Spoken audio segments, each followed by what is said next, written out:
Hello everyone, welcome back to Gumbotics, Academy of Future Education.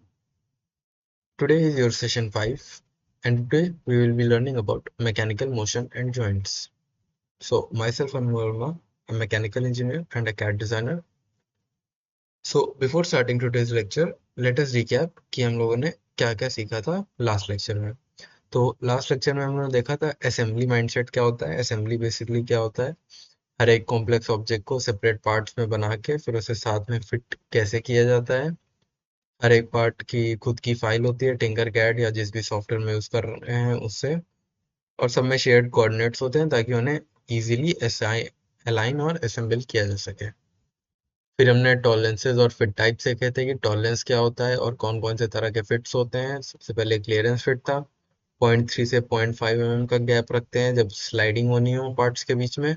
Interference fit, जिसमें अगर चीज़ों को अंडर साइज रखना हो, यानी कि जब हमारी चीज़ें उसमें जस्ट फिट हो जाएं, यानी कि जैसे अगर हमें प्रेस करके फिट करना हो और ऐसे करना हो कि हम उसमें और कुछ अदर चीज़ों का यूज़ ना करें, यानी कि स्क्रूज या फिर और किसी चीज़ का फिटिंग का यूज़ ना करें और वो परमानेंटली फिट भी हो जाए, यानी कि बाई फोर्स प्रेस फिट करके मशीन्स की मदद से चीज़ों को फिक्स कर दिया जाए और फिर वो उतने पे रुका रहे। इसमें क्या करते थे, अंडर साइज कर देते थे, यानी कि होल के साइज को एक्चुअल पार्ट के साइज से कम रखते थे ताकि उसे प्रेस करके फिट कर दिया जाए और फिर उसके बाद वो रुका रहे। प्रिसीजन मॉडलिंग के लिए बताया था टिंकर कैड में ruler tool, snap to grid ये सब होता है और डायमेंशनिंग वगैरह होता है ताकि चीज़ें हमारी प्रॉपरली मैच हो। फिर बताया था बॉक्स, दो असेंबलीज के बारे में बताया था कि कैसे बना सकते हैं टिंकर कैड में, शेल मेथड का यूज करके आउटर बॉक्स, इनर बॉक्स, और फिर जो हमारा टॉप बनना है ऊपर उसमें लेड स्कर्ट वगैरह लगा के ताकि वो प्रॉपरली रुका रहे। उसमें हमने 0.4 mm का क्लियरेंस गैप भी किया था। इसमें दो अलग अलग स्टाइल फाइल निकाल सकते हो प्रिंटिंग के लिए। फिर पिन एंड सॉकेट जॉइंट बताया था, इसमें हमने क्लियरेंस फिट इसमें भी यूज किया था 0.4 mm का, दो अलग अलग सेपरेट पार्ट्स इसमें भी, और ये सबसे ज्यादा फंडामेंटल मैकेनिकल जॉइंट है, मैकेनिकल कनेक्शन है पिन एंड सॉकेट जॉइंट का, जो हर जगह यूज होता है। सो आज की क्लास में हम लोग देखेंगे कि मैकेनिकल मोशन पहली बात क्या होता है, डिफरेंस समझेंगे, रोटेशनल, स्लाइडिंग, रेसिप्रोकेटिंग मोशन, इन सब मोशंस के बीच में अलग अलग तरह के जो होते हैं इन सब में क्या क्या डिफरेंसेस होते हैं, क्या क्या कॉमन चीजें होती हैं। फिर जॉइंट्स को हम रियल लाइफ में देखेंगे, कौन कौन से जगहों पे कौन कौन से तरह के जॉइंट्स होते हैं रियल लाइफ ऑब्जेक्ट्स में अपने चारों तरफ। फिर वर्किंग हिंज एक डिजाइन करना बताऊंगा, एक स्लाइडिंग मैकेनिज्म डिजाइन करना बताऊंगा। फिर टॉलरेंसेस मूविंग पार्ट्स में कौन कौन से लगते हैं, कैसे लगते हैं, जैसे हमने एक जनरल तो बता दिया कि जहाँ पे मूविंग होता है वहाँ पे वहाँ क्लियरेंस फिट होता है 0.3 से 0.5 mm, लेकिन अब एग्जैक्टली कितना कितना किस तरह के जॉइंट्स में यूज होता है वो भी हम देखेंगे, क्योंकि पहले देखेंगे हम जॉइंट्स कौन कौन से होते हैं रियल लाइफ में, फिर उन जॉइंट्स में जो जॉइंट है हमारा डिफरेंट डिफरेंट उस हिसाब से हर एक जॉइंट में कौन सी टॉलरेंस आती है। फिर मोशन हम समझेंगे, रियल इंजीनियरिंग में मोशंस कैसे यूज होते हैं। ठीक है, तो इतनी चीजें आज हम देखने वाले हैं। तो स्टार्ट करते हैं मैकेनिकल मोशन से। सो हर एक मशीन मूव करती है एक या उससे ज्यादा कॉम्बिनेशन के, मतलब हर एक मशीन में जो मूवमेंट हो रहे हैं वो इन चार तरह के मोशन टाइप्स के एक या उससे ज्यादा का कॉम्बिनेशन भी हो सकता है या फिर कोई एक भी हो सकता है, उसको यूज करते हुए बेसिकली हर एक मशीन मूव करती है। सबसे पहले ऐसे में होता है रोटेशनल मोशन। रोटेशनल मोशन क्या होता है, किसी एक फिक्स्ड एक्सिस के अबाउट जब चीजें टर्न हो रही हो, जैसे कोई व्हील स्पिन हो रही हो, कोई डोर ओपन हो रहा हो हिंज से, कोई गियर रोटेट कर रहा हो, फैन ब्लेड घूम रहा हो, एक्सिस इसमें क्या रहती है बेसिकली फिक्स्ड रहती है और पार्ट हमारा रोटेट हो रहा होता है उसके अराउंड, जैसे मैंने एग्जांपल बताया door range, wheel, gear, fan, motor shaft, ये सब। लीनियर, फिर लीनियर स्लाइडिंग मोशन होता है, इसमें बेसिकली क्या रहता है, एक स्ट्रेट लाइन में जब चीजें मूव कर रही हो, जैसे drawer sliding in a cabinet, a piston moving in an engine cylinder, a camera sliding on a rail. So basically क्या रहता है, पार्ट मूव करता है बैक एंड फोर्थ केवल एक एक्सिस के अलोंग। एग्जांपल्स में से drawer, piston, slider rail, bolt, elevator. फिर क्या होता है हमारा reciprocating motion, back and fourth, जैसे इसमें बैक एंड फोर्थ मूव किया जा सकता है लेकिन केवल एक डायरेक्शन में मूव कर रहा हो एक बार में। रेसिप्रोकेटिंग में क्या है, फिक्स्ड है कि back and fourth he move करेगा। यानी कि continuously back and fourth motion करता रहेगा। और वो कैसे करेगा? रोटेशनल मोशन को कन्वर्ट करा के back and fourth linear motion में। यानी कि जब रोटेशनल मोशन को लीनियर मोशन में कन्वर्ट कर रहे होते हैं, तो जो हमारा बैक एंड फोर्थ मोशन आता है उसे हम रेसिप्रोकेटिंग मोशन बोल रहे हैं यहाँ पे। ये हमारा इंजन में यूज होता है, पंप स्विंग मशीन में यूज होता है। इसमें बेसिकली क्या रहता है, क्रैंक शाफ्ट उस स्पिन को स्ट्रोक, स्ट्रोक का मतलब है लीनियर मोशन में कन्वर्ट करता है। Example engine, piston, pump, swing needle, hand saw, इन सब में होता है। ठीक है। फिर हमारा ऑसिलेटिंग मोशन चौथा, स्विंगिंग बैक एंड फोर्थ, यानी कि जब हम एक सर्कुलर मोशन में बैक एंड फोर्थ स्विंग कर रहे हो, जैसे पेंडुलम देखा होगा, तो हम उसे बोलते हैं ऑसिलेटिंग मोशन। जैसे लाइक अ पेंडुलम और swing move through an arc around a fix pivot. Arc क्या होता है? किसी भी सर्कल का जो, जब एक हम एक पर्टिकुलर कोई भी सेक्शन कट कर ले एक सर्कल का, तो उसे से जो एक कर्व बन के आता है उसे हम लोग आर्क बोलते हैं। डिफरेंट होता है रेसिप्रोकेटिंग मोशन से, क्योंकि यहाँ पे हम एक लीनियर मोशन में बैक एंड फोर्थ कर रहे थे, यहाँ पे हम लोग एक कर्व पाथ के ऊपर, एक आर्क के ऊपर linear reciprocating back and fourth motion कर रहे हैं। इसलिए हमारा रेसिप्रोकेटिंग मोशन से थोड़ा सा डिफरेंस होता है। इसमें एग्जांपल जैसे क्या क्या है, पेंडुलम, स्विंग, मेट्रोनोम, या विंडस्क्रीन पे जो आपके वाइपर लगा होता है, वो सब किसी भी कार में। तो अब हम देखते हैं कि मैकेनिकल जॉइंट्स क्या होता है, पार्ट्स को कनेक्ट कैसे करते हैं मूवमेंट के लिए आपस में। यानी कि जैसे अभी हमने देखे 4 तरह के मैकेनिकल मोशन होते हैं, रोटेशनल, लीनियर, रेसिप्रोकेटिंग और ऑसिलेटिंग। तो इन मोशंस को कराने के लिए किस तरह के जॉइंट्स यूज होते हैं वो देखते हैं। तो joint is any connection between two parts that allow a specific type of movement. तो जॉइंट क्या होता है? बेसिकली कोई भी एक कनेक्शन होता है दो पार्ट्स के बीच में, जो एक पर्टिकुलर मोशन कराने के लिए हेल्प करे, या फिर वो पर्टिकुलर मोशन अलाउ करे उन दो पार्ट्स के बीच में। सो कौन कौन से जॉइंट्स होते हैं? सबसे पहले रिवोल्यूट या पिन जॉइंट। इसमें डिजाइन रूल क्या होता है? पिन डायमीटर से 0.5 mm ज्यादा रखते हैं होल के डायमीटर को। ये क्या करता है? रोटेशन अलाउ करता है केवल एक एक्सिस में। एक पार्ट हमें यहाँ होता है पिन या सिलेंडर, एक पार्ट में होता है, और दूसरे पार्ट में होल होता है। पिन बेसिकली क्या करता है? होल में फिट होके बैठती है, कैसे? क्लियरेंस फिट के साथ, ताकि वो इजीली फ्रीली स्पिन कर सके। एग्जांपल क्या क्या है? Door hinge, elbow joint, gear Excel.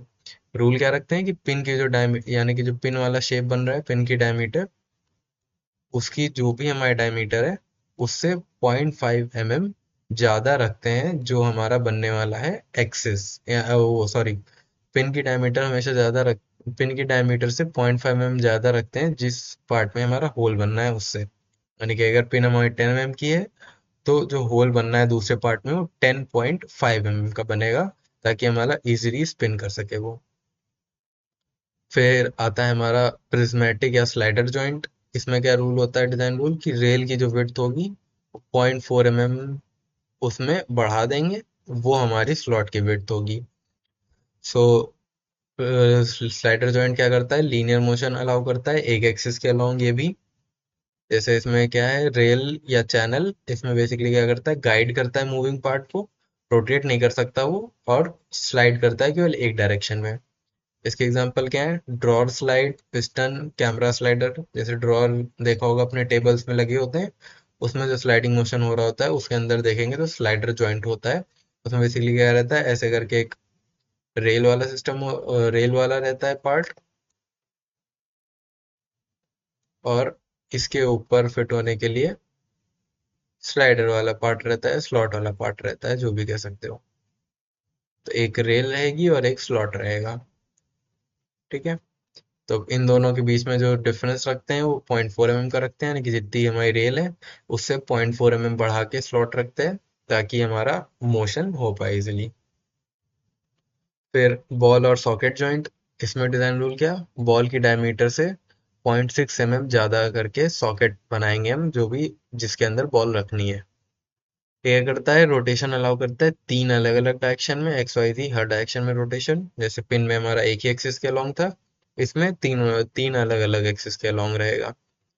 इसमें बेसिकली क्या रहता है कि एक बॉल को हम रख देते हैं किसी एक कर्व्ड सॉकेट के अंदर कुछ क्लियरेंस के साथ, ताकि वो फ्रीली मूव कर सके। जैसे इसका एग्जांपल देखा होगा, लगे होते हैं, अब तो कम लगा होता है, लेकिन पहले यूज होता था। कूलर में, कूलर या फिर कोई भी चीज ऐसे मूव करनी है तो उसके नीचे पहिए लगे होते थे। वो बेसिकली कैसे रहता था, एक सॉकेट बना होता था थोड़ा डिफरेंट पार्ट्स को ज्वाइन करके, ताकि बॉल उसके अंदर रुकी रहे, और फिर ऐसे करके बन गया तो इसके अंदर फिर हम एक बॉल फिट कर देते थे। अब इसमें क्या है, वो तीनों अपने axis, X axis, Y axis और जेड एक्सिस, तीनों में वो रोटेट कर सकता है फ्रीली, बस मूवमेंट नहीं कर सकता किसी भी डायरेक्शन में। तो इसके लिए हम लोग एक उसका साथ में थोड़ा सा क्लियरेंस भी रखते थे, कितना, 0.6 mm का, कि जो हमारे सॉकेट की इनर वाली सरफेस है वो हमारी 0.6 mm ज्यादा होगी जो बॉल की आउटर डायमेंशन डायमीटर है उससे। इसका यूज कहाँ पे होता है, हिप जॉइंट, जैसे अब हमारी बॉडी में ही जो हिप जॉइंट है उसमें रहता है बॉल सॉकेट जॉइंट। फिर जॉयस्टिक बेस में होता है, कार सस्पेंशन में होता है, इन सब जगहों पे ये यूज होता है। फिर हमारा आता है फिक्स्ड या रिजिड जॉइंट। इसमें क्या रूल है कि इंटरफेरेंस फिट होना होता है तो 0.1 mm या 0.2 mm ज्यादा रहता है हमारा, जो भी हमारी पिन होगी वो, यानी कि जिस पार्ट को हमें फिट करना है वो पार्ट, अभी तक हम क्या कर रहे थे, उस पार्ट को छोटा रख रहे थे और जो होल था उसका वो बड़ा रख रहे थे, लेकिन एक बार क्या होगा कि पार्ट को हम लोग थोड़ा सा बड़ा रखेंगे। इसमें क्या रहेगा, कोई भी मूवमेंट नहीं आएगा, दो पार्ट परमानेंटली लॉक हो जाएंगे एक बार हमने उसे प्रेस फिट कर दिया। इसे हम कैसे यूज करते हैं, प्रेस फिट करके, ग्लूज, स्क्रूज या वेल्ड वगैरह करके यूज करते हैं। एक्सेल जैसे हम लगाते हैं व्हील पे, या फिर रिवेट जॉइंट जैसे हमारा होता है। एक्सेल जैसे देखा होगा कार या कार वगैरह में, तो जैसे व्हील के ऊपर जो एक्सेल हमारी ज्वाइन होती है जिससे रोटेट किया जाता है उसको, वो प्रेस फिट के थ्रू ही होता है। और जैसे रिवेट जॉइंट है हमारा सेकंड एग्जांपल। फिर हमारा होता है rack and pinion. Rack and pinion basically क्या करता है, रोटेशनल मोशन को लीनियर मोशन में कन्वर्ट करने का काम करता है। इसमें क्या रहता है, एक सर्कुलर गियर रहता है, वो हमारा पिनियन होता है। वो मेश होता है फ्लैट टूथ बार के साथ, जो हमारा रैक होता है। ये हमारा क्या करता है, इसमें क्या रहता है, पिनियन मूव रोटेट करेगा तो उससे हमारा रैक लीनियरली मोशन करेगा। ये प्रिसीजन पोजिशनिंग में यूज होता है, यानी कि जैसे वो देखा होगा डायरेक्ट जो हमारा जैसे F1 कार्स होती हैं तो उसमें स्टीयरिंग के लिए रैक एंड पिनियन का ही यूज होता है। रैक एंड पिनियन बेसिकली क्या रहता है, ऐसे एक हमारा गियर है, सर्कुलर गियर, इस पे टीथ बने हुए हैं बहुत सारे ऐसे चारों तरफ, ठीक है। ऐसे मान लो इसमें गियर्स बने हुए हैं सारे। अब ये हमारा हो गया पिनियन, सर्कुलर गियर होता है। फिर हमारा रैक क्या रहता है, ऐसे स्ट्रेट रॉड टाइप बनी रहती है, और इसके ऊपर भी ऐसे गियर के कटआउट्स होते हैं। ऐसे ऐसे परफेक्टली स्क्वायर नहीं होता, थोड़ा सा ऐसे एंगल्ड होते हैं, और इसके ऊपर भी थोड़े से एंगल्ड होते हैं ताकि इजीली मूवमेंट हो पाए, ठीक है। तो ऐसे करके रहता है। तो अब इसको रोटेट करेंगे तो ये गियर्स ऐसे इसमें फंसे हुए हैं, तो इससे रोटेट होने से गियर पुश होंगे, तो ये मतलब टीथ पुश होंगे ये, तो टीथ पुश होने से रैक में लीनियर मोशन आएगा, तो यानी कि हम इसको रोटेट कर रहे हैं तो इसके रोटेशन से रैक में लीनियर मोशन आ रहा, तो सर्कुलर मोशन से यहाँ लीनियर मोशन में कन्वर्जन हो गया। ये हमारा रैक एंड पिनियन मोशन होता है। फिर दूसरा होता है कैम एंड फॉलोअर। इसमें क्या होता है, रोटेशन मोशन को हम रेसिप्रोकेटिंग मोशन में कन्वर्ट करते हैं। जैसे ये वाला है हमारा, इसमें क्या है, रोटेशन से लीनियर मोशन हो रहा है, अगर हम इसे घुमाते जाएं तो घूमते घूमते एक पॉइंट पे आके खत्म हो जाएगा, तो या तो रैक गिर जाएगी हमारी नीचे वाला पार्ट, या तो गिर जाएगा ये, या फिर अगर कुछ लगा होगा इसके आगे तो वहां पे जाके रुक जाएगा। यानी कि एक लिमिट तक ये लीनियर मोशन कन्वर्ट कर रहा है, अगर हम इसे कंटिन्यूसली घुमा रहे हैं तो, यानी कि इसमें बैक एंड फोर्थ मूवमेंट करना होता है।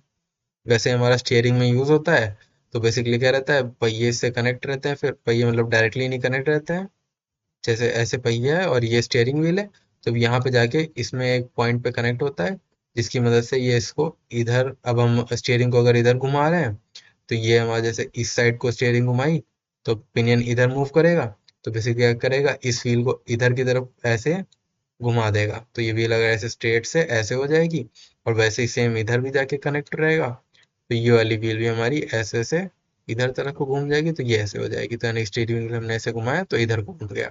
लेकिन इसमें क्या है, अब एक लिमिट है, अगर घुमाते जाएंगे तो वहां पे जाके फिर एक पॉइंट पे रुक जाएगा, फिर हमें वापस दूसरी डायरेक्शन में लाने के लिए इसे वापस घुमाना पड़ेगा। लेकिन कैम एंड फॉलोअर में क्या होता है कि एक कंटिन्यूअस रोटेशन मोशन चलता रहता है, उससे अपने आप रेसिप्रोकेटिंग मोशन बन के आता है। इसमें क्या होता है, एक एग शेप्ड कैम होता है जो रोटेट करता है। वो बेसिकली एक फॉलोअर को पुश करता है अप एंड डाउन एक रिपीटिंग पैटर्न में। इसे हम यूज करते हैं प्रिसीजन टाइमिंग्स वगैरह यूज करने के लिए, मतलब टाइमिंग से अगर कुछ परफेक्टली मैच करना हो तो हम इंजन्स वगैरह में, मशीन्स में इसका यूज करते हैं। ये हमारा बेसिकली कैसे दिखता है, एक पहले तो एग शेप्ड कैम होता है, यानी कि जैसे मैं यहाँ पे बनाऊं तो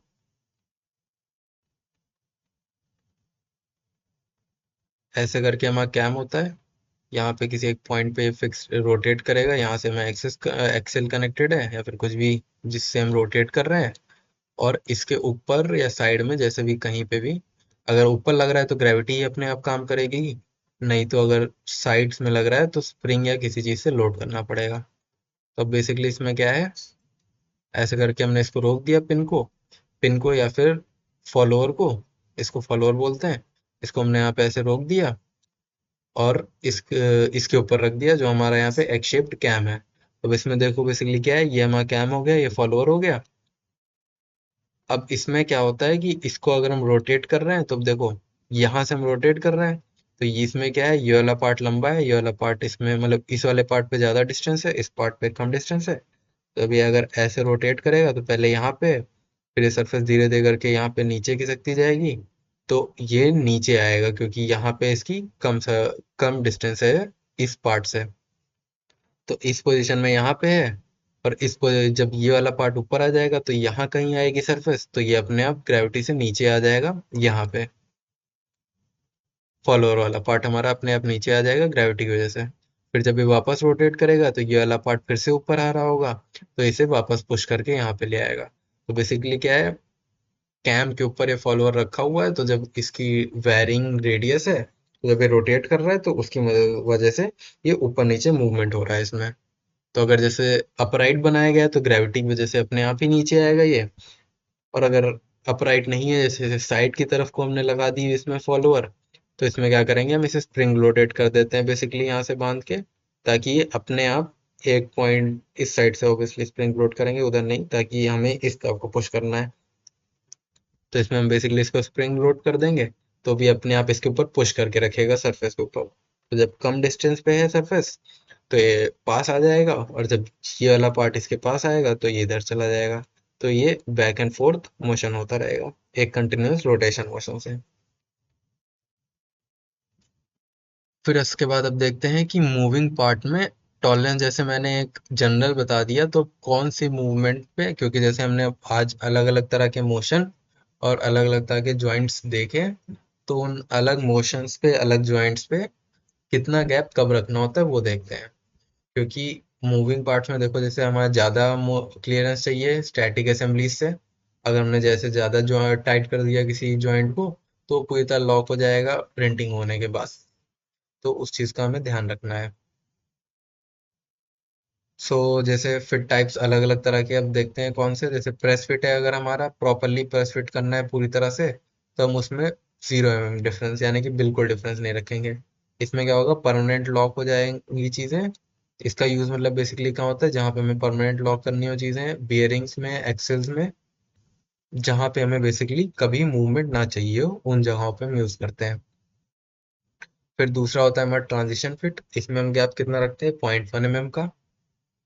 इसमें क्या होता है, आसानी से हाथ से चीजें पुश करके लगाई जा सकती हैं, वहां पे रुकी रहेंगी, अपने आप नहीं ये चीजें मूव करेंगी। जैसे लोकेटिंग पिंस, अलाइनमेंट डॉवल्स, ये सब में यूज किया जाता है। लेकिन हाँ, इसको निकाला जाएगा तो निकल जाएगा, इसमें निकाला जाएगा तो निकलेगा नहीं फिर आसानी से। फिर हमारा होता है स्नैप फिट, यानी कि जैसे लिड वगैरह में यूज हो रहा है, तो उसमें हम 0.2 mm रखते हैं। इसमें चीजें क्लिप इन और आउट होनी होती है, यानी कि जैसे बॉक्स का लिड होता है, फोन का केस होता है, तो इस सब में यूज होता है। तो इसमें क्या चाहिए होता है, हमें लगाएं तो एक बार रुक जाए, अपने आप ना निकले, लेकिन निकालने पे वापस इजीली निकल भी पाए। तो स्नैप फिट जहाँ पे चाहिए होता है उसे हम 0.2 mm रखते हैं गैप। जहाँ पे हमें स्लाइडिंग फिट चाहिए होता है, यानी कि smooth back and fourth motion होता रहे, जैसे ड्रॉर और स्लाइडर रेस, तो वहाँ पे 0.3 से 0.4 mm का गैप रखते हैं। फिर रोटेटिंग फिट, इसमें क्या होता है, स्मूथ जब स्पिनिंग होनी हो चीज़ों की, डोर हिंज, व्हील और एक्सेल पे, जैसे व्हील हो या फिर गियर हो पिन पे, तो इस ऐसी चीज़ों में यूज़ करते हैं 0.4 से 0.5 mm का गैप। और फिर जब यहाँ पे चीज़ों में एकदम लूजली फिट हो कि हल बस जस्ट रुका रहे, वैसी चीज़ों में 0.6 से 0.8 mm का गैप रखते हैं। यानी कि जहाँ पे बहुत सारा प्ले का मतलब होता है मूवमेंट हो, rough guide curves, decorative joints, इन सब चीज़ों में यूज करते हैं। एक चीज ध्यान रखना, टॉलरेंस और ये फिट वाले जो गैप बता रहा हूँ इसमें कंफ्यूज ना होना। डिफरेंस बस बेसिकली इतना है, जैसे टॉलरेंस हमारा होता है एक, तो मतलब दो तरह से टॉलरेंस की बात की जाती है। एक जो ये फिट वाले टॉलरेंस गैप होते हैं ये होते हैं, और दूसरा होता है मैन्युफैक्चरिंग वाला टॉलरेंस। दोनों अलग अलग होते हैं। मैन्युफैक्चरिंग वाला टॉलरेंस क्या होता है, हम उसमें बता रहे होते हैं कि इस डायमेंशन को इतना कम या इतना ज्यादा रख सकते हो। उसमें क्या रहता है, डिजाइनिंग में उसमें डिफरेंस नहीं आता। जब हम डिजाइनिंग का ड्राफ्ट बना के, इंजीनियरिंग ड्राइंग बना के दे रहे होते हैं, तो मार्क करते हैं कि जैसे अगर ये शाफ्ट की डायमीटर हमने बताई 10 mm, तो ये 10 mm से कितना कम या कितना ज्यादा हो सकता है, जो प्लस माइनस की हम वैल्यू लिख के देंगे, वो होता है हमारा मैन्युफैक्चरिंग वाला टॉलरेंस। और फिर दूसरा टॉलरेंस होता है ये जो मैंने अभी यहाँ पे बताया, ये होते हैं हमारे फिट के गैप्स वाले टॉलरेंस। तो ये क्या होता है कि अगर जैसे ये शाफ्ट है, तो इसका जो होल बनेगा जिस चीज में से फिट होना है, तो उसकी डायमेंशन कितनी रखनी है, उस गैप को हम लोग बोलते हैं फिट टाइप वाला टॉलरेंस। ठीक है। तो फिट टाइप के हिसाब से अलग अलग होता है। अगर जैसे इसे इस शाफ्ट को इस होल में प्रेस फिट करना है, तो इन दोनों के बीच में 0 mm गैप, यानी कि अगर ये 10 का है तो ये भी 10 का। ट्रांजिशन फिट रखना है, तो अगर ये 10 का है तो इसे 10.1 कर 10.1 नहीं 9.9 करेंगे। ट्रांजिशन फिट में प्रेस फिट करना होता है। फिर जैसे अगर स्नैप, हमारा स्नैप फिट है, इंटरफेरेंस फिट में इंटरफेरेंस फिट होगा तो 9.9 करेंगे। ट्रांजिशन फिट है तो 10.1 करेंगे। स्नैप फिट करना है तो इसे 10.2 कर देंगे। स्लाइडिंग फिट करना है तो 10.3 या 10.4 कर देंगे। और वैसे ही अगर लूज फिट या रोटेटिंग फिट करना है तो उसके हिसाब से 0.4, 0.8, 0.5 जो भी हमें लेना होगा, उतनी इसकी डायमेंशन करेंगे। तो जो हमारा फिट टाइप का गैप होता है, वो वाला टॉलरेंस हमारा होता है दो पार्ट्स के बीच में, जिनका हमारा ज्वाइंट करना है, मोशन करना है। और जो मैन्युफैक्चरिंग वाला टॉलरेंस होता है, उसे हम डिजाइन करते टाइम, मॉडल करते टाइम नहीं करते हैं, बल्कि इंजीनियरिंग ड्राइंग में डालते हैं कि इसकी इतनी डायमेंशन ऊपर नीचे हमारे टॉलरेट कर ली जाएगी, काम चल जाएगा उससे। फिर मूविंग जॉइंट्स, जॉइंट्स के लिए से कुछ डिजाइन टिप्स बता देता हूँ। कि प्रिंट का हमारा, जैसे अगर उसे प्रिंट करना है, बेसिकली 3D प्रिंट करना है, तो उसके लिए कुछ चीज़ों का ध्यान रखेंगे कि प्रिंट ओरिएंटेशन हमारा पहली बात तो बहुत मैटर करता है। पिंस को हमेशा वर्टिकली पिन करेंगे, प्रिंट करेंगे, ताकि उसका स्मूथ सरफेस बने, स्मूथ सिलेंडर बने। साइड पे अगर उसे प्रिंट कर दिया साइड डायरेक्शन में, तो वो ओवल बन के आएगा, जॉइंट स्टिक होंगे, सही से बनेगा नहीं। यानी कि 3D प्रिंटर बेसिकली क्या करता है पता ही होगा सबको। ऐसे ऐसे मैंने अगर सिलेंडर रखा प्रिंट करने के लिए, तो वो बेसिकली क्या करेगा, ऐसे इसको लेयर बाय लेयर बनाता चला जाएगा।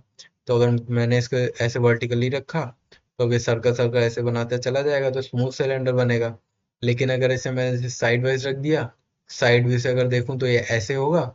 इसे अब ये लेयर बाय लेयर बनाएगा, तो यहाँ पे सरफेस ये स्मूथ ट्रांजिशन नहीं बन के आएगा, क्योंकि यहाँ पे धीरे धीरे करके पहली बात तो यहाँ पे थोड़ा सा हवा में प्रिंट हो रहा है, और फिर यहाँ पे आके ये इस पॉइंट पे एकदम यहाँ पे हवा में ही प्रिंट होने लगेगा। तो ये पहली बात तो ब्रेक भी हो सकता है, और अगर ब्रेक नहीं भी हुआ तो भी उतना स्मूथ ये सर्कल नहीं बनेगा। फिर टेस्ट जरूर करना चाहिए हर एक प्रिंट करने से पहले, यानी कि जिस भी सॉफ्टवेयर में हो उस सॉफ्टवेयर में एक बार टेस्ट कर लेना चाहिए कि ये चीज़ें ओवरलैप तो नहीं हो रही, और फिट वगैरह हमारे सही है कि नहीं। एक एंटायर असेंबली को बिना टेस्ट किए कभी प्रिंट नहीं करना चाहिए। फ्लैट बेस रखना चाहिए पिन के ऊपर, 2 से 3 mm फ्लैट बेस रखना चाहिए किसी भी पिन पे। फिर थिन वॉल्स रखते हैं, अवॉइड करते हैं थिन वॉल्स को जॉइंट्स पे, ताकि वहां पे हम लोगों का पार्ट हमारा मजबूत रहे।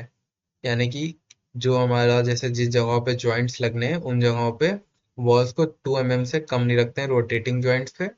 नहीं तो वो स्ट्रेस पे टूट जाएंगे, यानी कि उस पर फोर्स फोर्स लगेगा तो वो टूट जाएंगे। बैरल वॉल्स को मिनिमम 2.5 रखते हैं हिंजेस के लिए, और रोटेटिंग के लिए 2.2 mm से ऊपर रखते हैं। यानी कि बेसिकली क्या है, 2.5 mm से ऊपर ही रखेंगे, ताकि रोटेशन वगैरह वहां पे हो रहा हो तो स्ट्रेस वगैरह आने पे वो ब्रेक ना हो जाए उसकी वॉल्स। दो जैसे बिल्ड्स बताता हूँ जो बना के ट्राई कर सकते हो। सबसे पहले एक डोर हिंज। इसमें क्या रहेगा, दो लीफ बनाएंगे हिंज, एक रिमूवेबल पिन के साथ। इसमें बेसिकली 3 पार्ट्स आएंगे, करेक्ट क्लियरेंस और रियर रोटेशन मोशन का डेमोन्स्ट्रेशन है इसमें। पार्ट ए क्या होगा, हिंज लीफ। दूसरा वाला, इससे दो बनने हैं बेसिकली, और दोनों आइडेंटिकल ही रहेंगे। जो हमारी प्लेट ए होगी उसमें क्या रहेगा, बॉक्स हमारा बॉक्स के थ्रू बनेगा। ये 3 डायमेंशंस, 40x30x3। 40x30x3 ऐसे लिखा है तो ये स्टैंडर्ड होता है डायमेंशन देने का। इसका क्या मतलब है, 40 mm लेंथ, 30 mm ब्रेथ या फिर विड्थ, और 3 mm हाइट या डेप्थ। ये हमारी पहली प्लेट हो जाएगी। जैसे जो मान लो अगर डोर फ्रेम से जुड़नी है, किसी भी चीज पे कोई भी प्लेट लग सकती है, वो जरूरी नहीं है, लेकिन मान लो जैसे ये डोर फ्रेम पे लगनी है। ये हमारा लीफ ए हो जाएगा। इसमें क्या करेंगे हम, बैरल लग लगाएंगे, यानी कि जैसे अगर डोर हिंज देखा होगा सबने, तो उसमें बेसिकली क्या रहता है, ऐसे करके सिलेंड्रिकल लगे होते हैं, इसके बीच में होल रहता है, थ्रू होल, और एक ऐसे करके लीव्स बनते हैं बेसिकली। ठीक है। अब इसमें जैसे दो और एक बनाया है, इसमें और ज्यादा हो सकते हैं, एक साइड 4 और 5, बस ये अल्टरनेटिंग भी होते हैं। जैसे एक साइड पे अगर इतने बने हुए हैं, तो उसमें जो गैप है उन जगहों पे दूसरे वाले बने होंगे। इसमें क्या रहता है, आपस में ऐसे होल रहता है इनके थ्रू पे, और यहाँ से जब हम इसे साथ में लगा देते हैं, तो एक पिन रहती है जो इनके बीच में ऐसे चली जाती है, जिससे रुका रहता है, इधर उधर मूव नहीं करता, बस रोटेशन करता है। तो इसमें बेसिकली क्या है, अब ये वाला जो हमारा पार्ट है जो यहाँ पे लगा हुआ है, इसको हम बैरल लग बोल रहे हैं।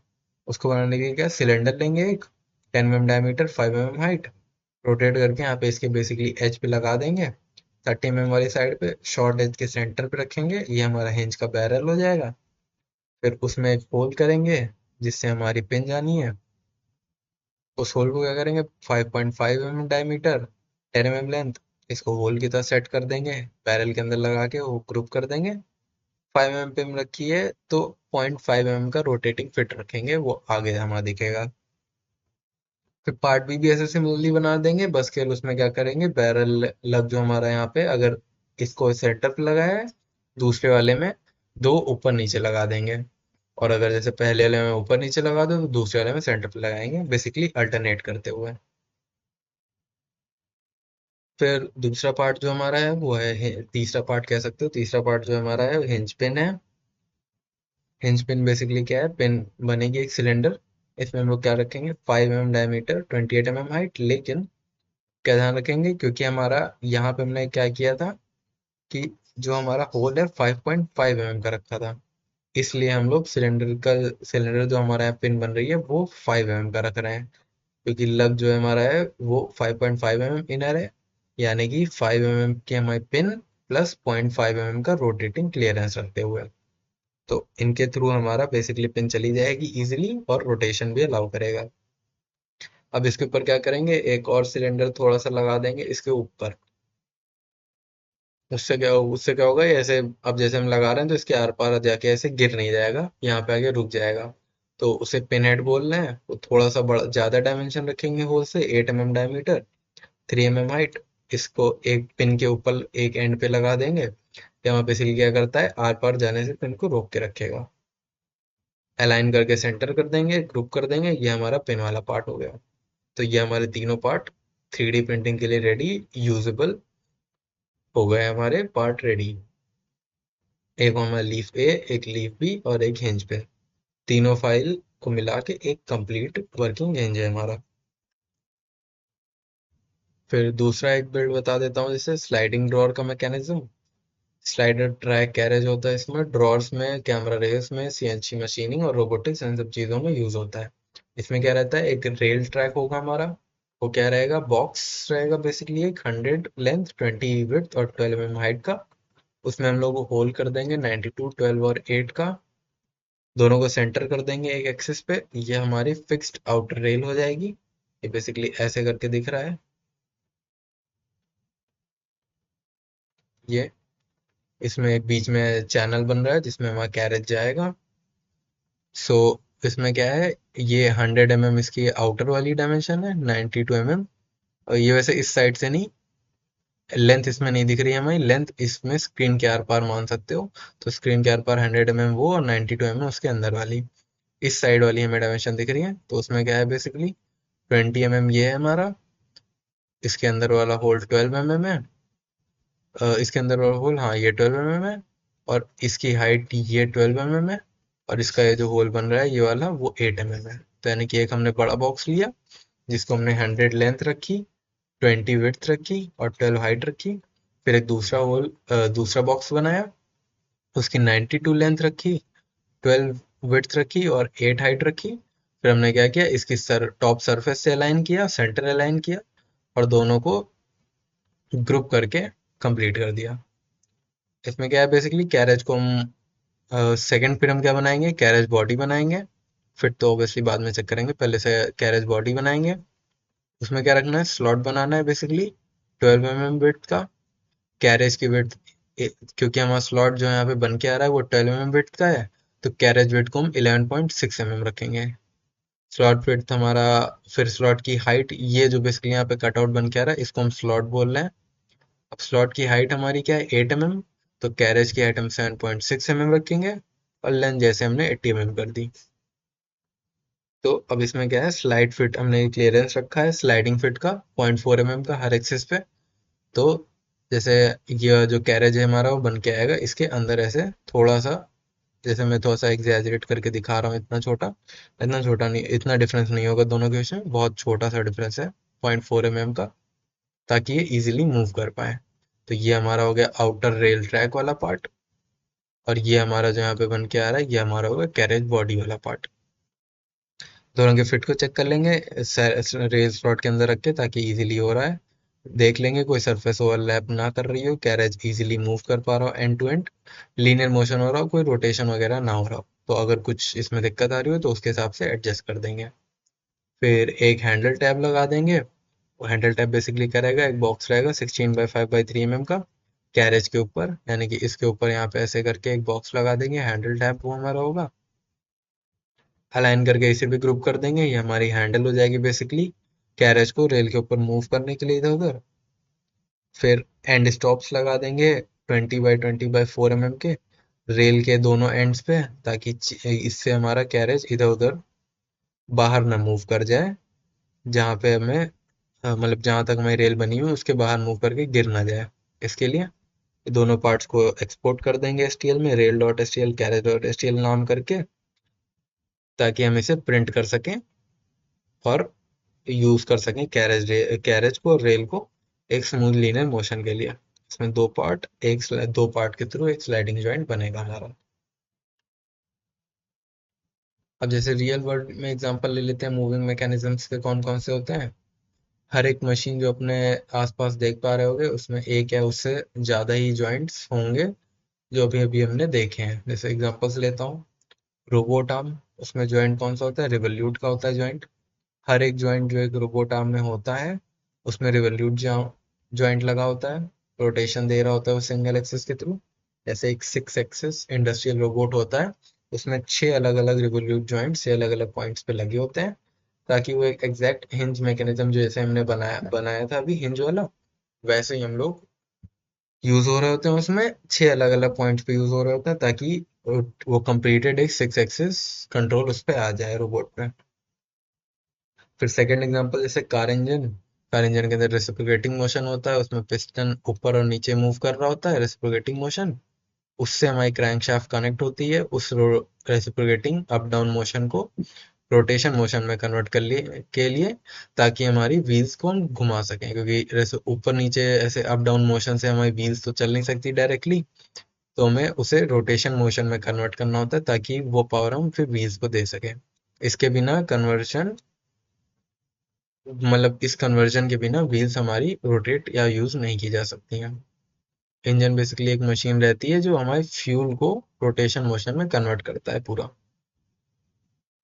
फिर 3D प्रिंटर की जैसे एक्सेस होती हैं, उसमें हमारा लीनियर मोशन वाला जॉइंट होता है। 3 एक्सेस होती हैं अलग अलग XYZ। उसमें हर एक तीनों तरफ में देखोगे तो लीनियर स्लाइडर जॉइंट्स होते हैं, प्रिसीजन ग्राउंड रॉड्स होती हैं, लीनियर बियरिंग्स होती हैं। ये सब सेम मैकेनिज्म होता है, जैसे अभी हमने स्लाइडर जॉइंट वाला बताया वैसे ही बस इसमें क्या होता है और ज़्यादा एक्यूरेसी होती है माइक्रोमीटर लेवल पे। फिर जैसे लैपटॉप का हिंज होता है उसमें भी रिवोल्यूट जॉइंट होता है। लैपटॉप के जैसे लेड लगी होती है उसमें प्रिसाइज रिवोल्यूट जॉइंट होता है। किसी भी एंगल पे वो रोक के रखता है फ्रिक्शन की वजह से डैम्प बैरल को। इसमें ऐसे डिजाइन किया जाता है कि up to 30,000 closing opening cycle बना सके। सेम टिंगर कैंड में जो हमने हिंज बनाया वही कंसेप्ट है इसमें भी। फिर कैमरा गिम्बल होता है उसमें जॉइंट होता है बॉल सॉकेट का। थ्री एक्सिस गिम्बल जो होता है जो बेसिकली क्या करता है स्टेबल करने के लिए मदद करता है। चाहे जैसे भी कैमरा मूव हो रहा हो उसके हिसाब उसको एक स्मूथ में कन्वर्ट करने के लिए। तो उसमें भी हमारा क्या होता है बॉल सॉकेट जॉइंट होता है। फिर जैसे हमारा ड्रोन का लैंडिंग गियर उसमें कौन सा यूज होता है स्लाइडिंग प्लस रिवोल्यूट दोनों का यूज होता है।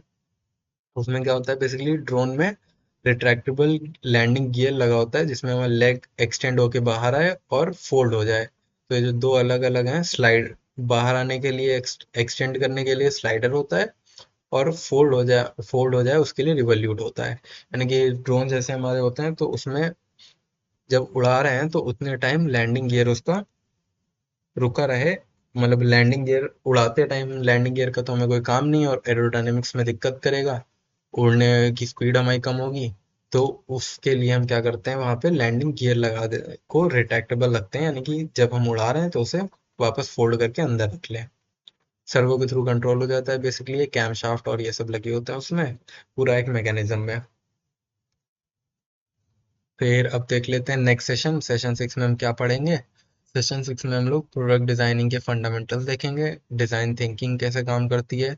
User needs function aesthetic. User needs का कैसे ध्यान रखते हैं और फंक्शन और एस्थेटिक्स में कैसे चूज करते हैं चीज़ों को। डिजाइन थिंकिंग सबसे पहले देखेंगे 5 स्टेज की डिजाइन थिंकिंग होती है। Design empathise design define ideate prototype और टेस्ट। यही सेम प्रोसेस हर एक कंपनीज में यूज होता है। किसी भी 3D कैड प्रॉब्लम को अप्लाई करने के लिए यही चीज़ें आप लोग भी सोचोगे कैसे यूज़ करनी होती हैं इन चीज़ों का। यूज़र नीड्स का कैसे ध्यान रखते हैं क्योंकि जैसे डिज़ाइन यूज़र के साथ स्टार्ट हो रहा है डिज़ाइनर के साथ नहीं। क्योंकि डिज़ाइनर तो उसे जस्ट बना ही देगा। यूज़र को उसे यूज़ करना है एग्जैक्टली में तो ये समझना जरूरी होता है कि उस चीज़ को कौन यूज़ करने वाला है कौन सी प्रॉब्लम सॉल्व हो रही है और कौन सी कंस्ट्रेंट डिज़ाइन में होनी चाहिए ये सब पहले सोच लेना होता है किसी भी कैड सॉफ्टवेयर को चुनने से पहले। फंक्शन वर्सेस एस्थेटिक देखेंगे यानी कि क्या वो सही दिख रहा है और क्या वो वर्क कर रहा है। इन दोनों के बीच में जो बैलेंस होता है वही हमारा बेस्ट प्रोडक्ट्स में होता है यानी कि जो बेस्ट प्रोडक्ट्स होते हैं वो दोनों ही चीज़ें बैलेंस करके चलते हैं। इनके बीच का जो बैलेंस होता है ब्यूटी और यूटिलिटी के बीच में हर एक डिज़ाइन का वो देखेंगे। फिर एक कस्टम डेस्क ऑर्गेनाइजर बना बताऊंगा डिज़ाइन थिंकिंग और ये जितनी चीज़ें हमने ऊपर देखी उस सबको यूज़ करते हुए कैसे हम लोग टिंकरकैड या किसी भी सॉफ्टवेयर में क्रिएटिव प्रोजेक्ट्स बना सकते हैं इसके बारे में देखेंगे। So thank you everyone for joining in this session. A machine is only as good as the joint that hold it together, and now you know how to design those joints. Thank you.